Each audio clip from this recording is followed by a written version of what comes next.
Support for Greater Chattanooga is provided by EPB Fiber Optics and Unum. To become a refugee is not a choice for us. Within like 24 hours, you become a refugee. And then, you said it's only a temporary thing, it's just only weeks, it's going to be over and you're going back to your normal life. But once you become a refugee, you don't know when you're going back home.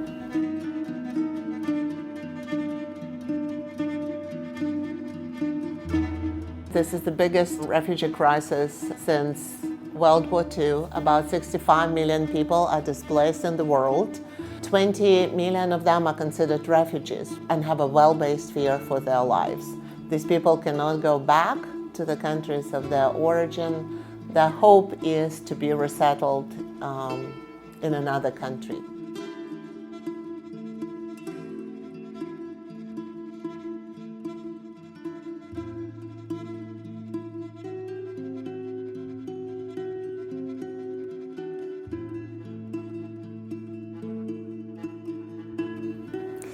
When you enter the room, dark room, you don't know anything in this room.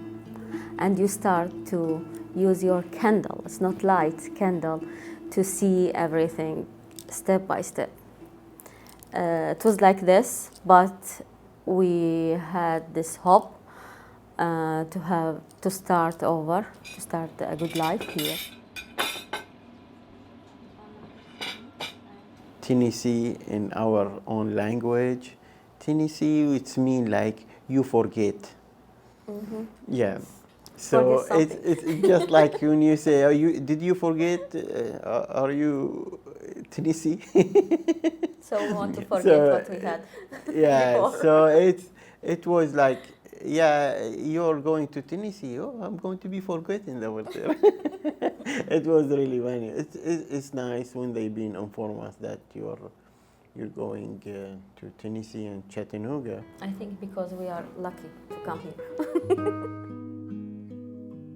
This is a program that saves people's life, and very often the majority of refugees want out of the refugee situation where they have to live in refugee camps, and they gladly move to the country that will offer them resettlement. The cooking, it's my passion. Even when I was in my country, I have a big family there. So almost like, it's not every day, but most of the week I have people in my home, and we like to share food. We like to try new things. Now I think it's kind of communication between people when you share food. That make you like understand kind of my culture, my background.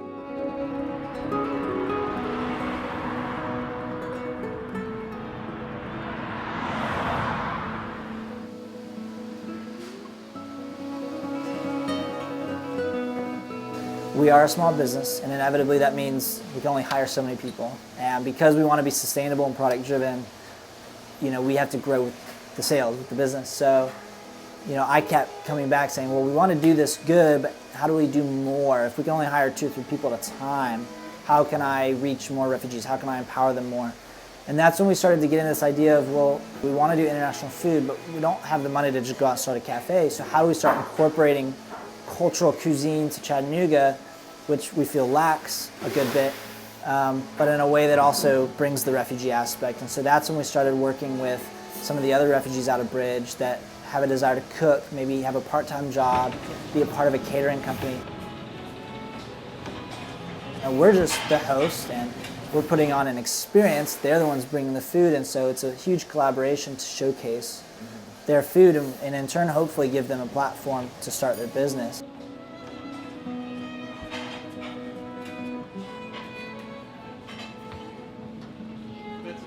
They're gonna go there. Yeah, I know. our idea, it's become more clear now to start with our business. It's a kind of family reunion with food. It's because you know our life back home over there, we have been separated for a long time. Most of the time we are not seeing each other, and we don't. I didn't see even my children growing up like normal people. So I think now when I came here, I settled what I need to do. I need to go back to my family.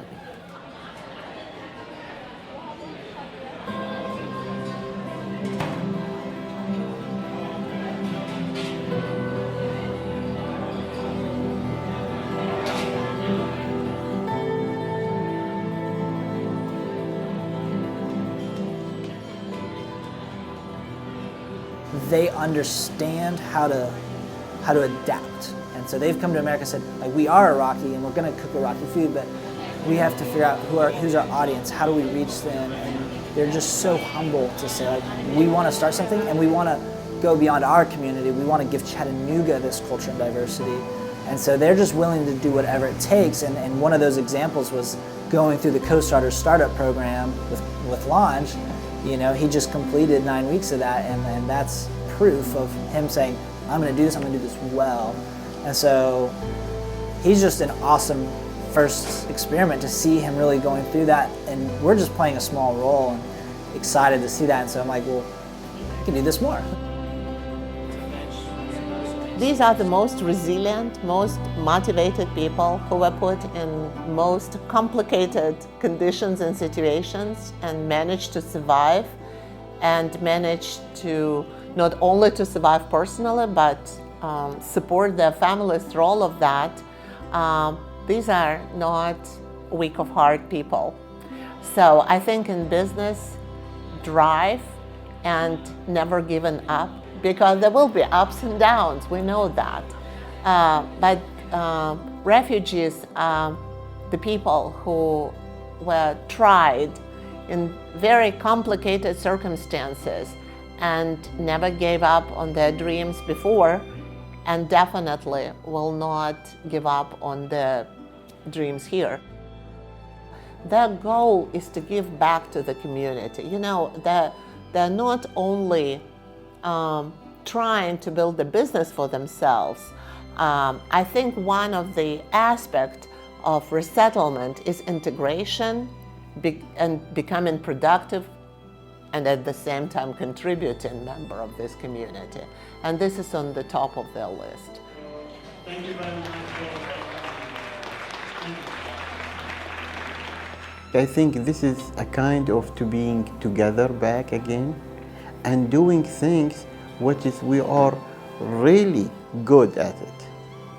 We are really good at food. So I think food is not only taste, it's our life, it's our story, it's our love. We are back. We are one family. We are back together now.